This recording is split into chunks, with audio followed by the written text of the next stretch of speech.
Hello everyone, and just leaving brushstrokes. Very tempting to get rid of them, and we kind of all have that fear of leaving brushstrokes. But without brushstrokes, we erase the topography of the face and turn it into the flatness.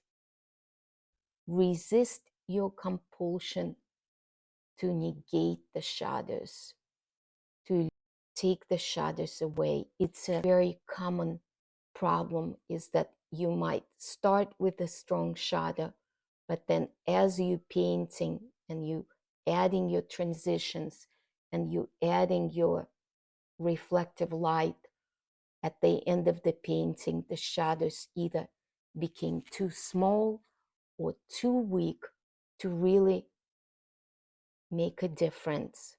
So if anything, keep your shadow shape strong.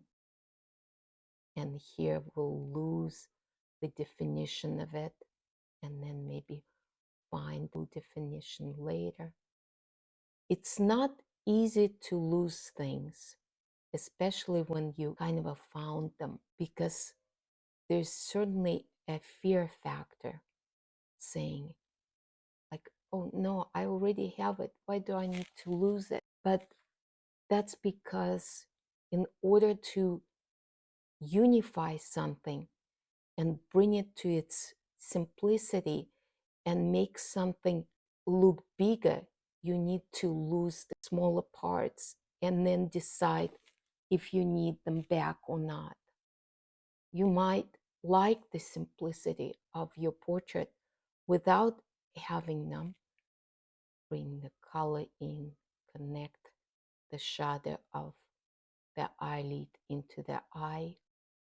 The light from falling here will enter the bottom lip, and here it's also very much a lost shape, so we can just lose the shape here. Let's just make the shadow look solid. So here I unified it